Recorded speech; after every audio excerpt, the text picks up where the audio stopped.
it's important to be open-minded, or at least that's the official story, right? Nobody wants to be closed-minded. That's a bad thing.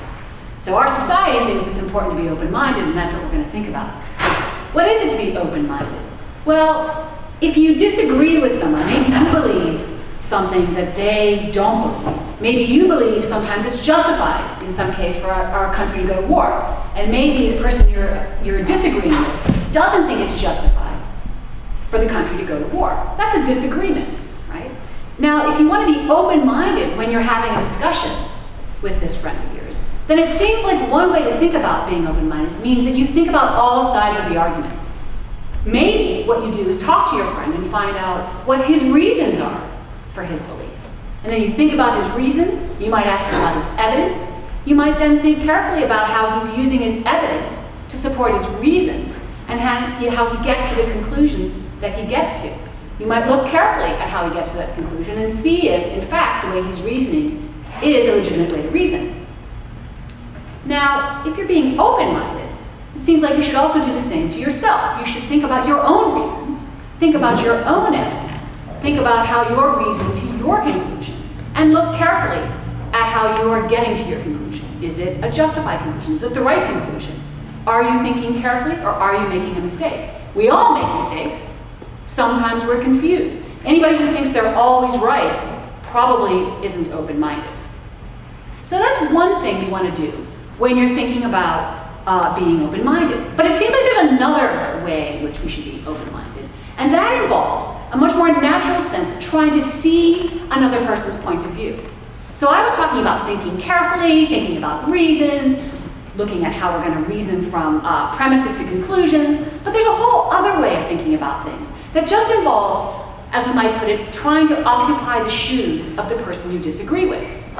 And in this sense, when you open your mind, you're opening your mind to someone else's mind. You're opening your mind to someone else's perspective, right? So what you want to try to do, if you want to think really carefully and clearly and be open-minded with your interlocutor, being open-minded with respect to the person whose views you disagree with, is you want to try to occupy their shoes. Maybe you want to try to see the world from their perspective, to see the world as they see it, to understand the world the way they understand it. And from that perspective, you can then try to be open-minded and assess their beliefs. This seems really important, especially when we're disagreeing with people who have come from very different backgrounds. Maybe the person you disagree with has a really different set of experiences to draw on. Maybe they're very different from you. Maybe they have very different sorts of, maybe their parents are very different. Maybe they were educated differently. Maybe they've done all kinds of things that you haven't done. Maybe you've done things that they haven't done. Seems like it's important to take all of that into consideration. And a good way to do that is to try to think about the way the world seems from their point of view. Okay, so this is something that it seems like we're supposed to do, right? First, we think carefully about how people are thinking about their beliefs. But second, we also try to open our minds to the perspective of another person, to really understand how it is that they're thinking about something. And in fact, this is the kind of situation we find ourselves in all kinds of everyday situations. Think about the political situation our country's in. On one side, we have the Republicans. On the other side, we have the Democrats. Maybe lots of people in between. And people on both sides are butting heads all the time. And it might seem like a way to make progress is for everyone to be a little bit more open-minded. And it might seem like one of the problems, right, with this dispute is that Democrats aren't able to see the point of view of the committed Republican. A Democrat might not be able to understand why somebody thinks that Trump is a fantastic president. On the other side, right, you could see the Republican having the same kind of attitude. How could you possibly think that Hillary Clinton would have been a great president? Okay? And so the problem here is that on each side is unable to get into or occupy the shoes of a person from the other perspective. And if there were more of that, maybe that would be a better thing. Here's another kind of problem that comes up. It seems like we want to be open-minded when we're thinking about making moral judgments. Okay? So imagine you're a person who's got power. You have power over other people. And in particular, you get to decide whether a refugee who has maybe crossed a desert at great personal danger or crossed an ocean, whether that refugee should be allowed into this country. Now, if you are going to make that decision in a fair and moral way, it seems like you need to be able to think carefully about why they're here. But also, you need to empathize with them. You need to try to occupy their shoes and see what it's going to be like for them. First of all, why they're here and how much they suffered to get here. And also, what it would be like for them if they were turned away. If you can't think carefully and clearly and try to understand what it would be like for them to be turned away, it doesn't seem like you can carefully and clearly and fairly judge whether or not you should let them into the country. It doesn't seem like you'd make the right kind of moral assessment, right? So you don't want to be closed-minded. You want to open your mind to the perspective of other people. Or do you? I just said, oh, I just told you a whole bunch of stuff about how we're supposed to think that way. But now, let's think about another case. Think about the paranoid conspiracy theorist.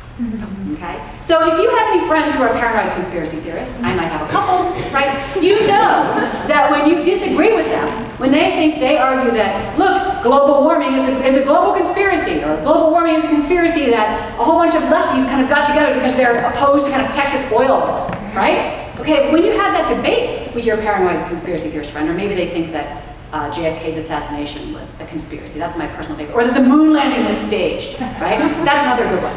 So when you debate with your paranoid conspiracy theorist friend, right, it seems important to not be open-minded. You don't want to be open-minded. If you occupy your friend's shoes, right, put yourself in his position and open your mind to the way he's thinking about the world and try to see the world from the way he's seeing the world, what's going to happen? You're going to be sucked into his bizarre conspiracy theories. The beauty of a good conspiracy theory is that it has an incredible seductive appeal. It does a beautiful job of explaining the facts that we all agree on in some alternative, incredibly bizarre way. Conspiracy theories are tempting, right? And the reason that you might want to close your mind to the conspiracy theorist is because if you're drawn in, right, you might be corrupted. You might not be able to escape from his shoes, metaphorically speaking. And you'll see the world as the dark and frightening place that he sees it as. Okay, so that seems to be a kind of disturbing situation, but we all know we have to be careful about conspiracy theories. What if you're in a situation where you're not sure, right? Where you're not sure what to do. So imagine a different situation. Your sister, who's had a difficult and hard life, she decides that she calls you up and she says, look, I've discovered this new church, this wonderful new religion. I'm going all the time. In fact, I'm thinking I might kind of go move in with some of the people in my church. It's really fabulous. I've turned my life around. I'm not doing drugs anymore. I'm not abandoning my children. Seems like this is kind of a great thing. But as she keeps talking, you start to get worried because you start thinking, wait a minute. Seems like she might be getting involved in a cult, right? Okay, so there's this problem. It seems like your sister might be getting sucked into a cult. Well, how do you make a decision about what to do? You think to yourself, I'm going to go find out. So you go to her town and you attend her church. But the problem is, right, when you attend her church, how do you evaluate what that charismatic leader at the front of the room is saying? Do you open your mind to what he's saying to find out for yourself if the visions that he's telling you about really are, legitimate, beautiful expressions of faith, right? Do you allow his mind to surround your mind in the powerful way that a charismatic leader can present?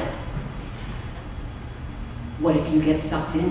What if it is a cult, right? How are you going to be able to stand there or sit there and think for yourself whether or not your sister's being sucked into a cult fairly? Because you have to open your mind to the perspective to really evaluate it, right?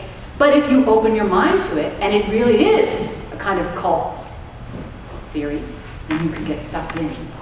And then the cult has two recruits, not just one. So that's a problem. Now, you might think that I'm just talking about a bunch of hypothetical possibilities. But in fact, I think these kinds of situations come up all the time. So imagine a debate between an atheist, a committed atheist, and a committed religious believer. These kinds of debates happen all the time. And one of the things that you'll notice when you listen to that kind of debate is that argument doesn't matter, right? You're not going to be able to argue with the atheist and convince him to believe in God, no matter how hard you try. And on the other side, it's the same. You're not going to be able to argue with the believer and convince that believer to be a skeptic, no matter how hard you try. It isn't about the arguments, or at least a lot of times it's not about the arguments. So what's going on in the situation? Well, it seems like part of what might be going on is that the believer and the atheist can't be open-minded towards each other. Why can't they be open-minded? Well, because if the atheist really opens his mind to the perspective of the believer, he risks being sucked in. He thinks the believer, right, has already been seduced by the cult of religion. And so if the skeptic opens his mind to the view of the believer, if the skeptic understands the nature of reality or the nature of the evidence the believer thinks that she has, then that could corrupt his mind. And he doesn't want to corrupt his mind. He doesn't want to try to appreciate the divine because he thinks that will affect him to his core, that fundamentally it will twist the way that he understands the nature of reality. So by opening his mind, he risks epistemic corruption. But the very same thing is true of the believer. The believer may also be afraid to open her mind because she thinks that the atheist has been seduced by the cult of skepticism. Okay? And so if the believer opens her mind to the perspective of the skeptic, then perhaps her beliefs, her whole worldview will be infected and irreversibly corrupted, and she'll be sucked into the black hole of despair that the skeptic has to live in. Right? So if that's really what's going on in some of these debates about religion, if that's really why arguments don't matter, well, we can understand now why in fact there's a standoff. Because on each side, people are afraid to open their minds, and maybe with good reason. Maybe what we need to do is understand the role that fear, and in particular fear of mental corruption, plays in some of these debates. Maybe that's the same role it plays in political debates. Maybe that's the same role it plays in all kinds of debates. So what I've been doing is I've been doing some philosophy. It's the kind of philosophy that I try to do in my classes. I think it's the kind of philosophy that we try to do in lots of different places in the philosophy department. And I want to encourage you, if you haven't already, to take a philosophy class, right? Because the reason why we do philosophy is we want to ask the big questions, and we want to think carefully about them. And you know what? I'm not going to give you any answers. I'm not good at answers. I like to ask questions. I like to think about different things we could say, but I don't have any good answers for you. That's not my job. Right? My job is to teach you how to raise your own questions, how to give me a hard time and object to things that I say, and to think critically. So I encourage you to take some philosophy classes. In particular, I encourage you to resist confusion and to learn how to think better.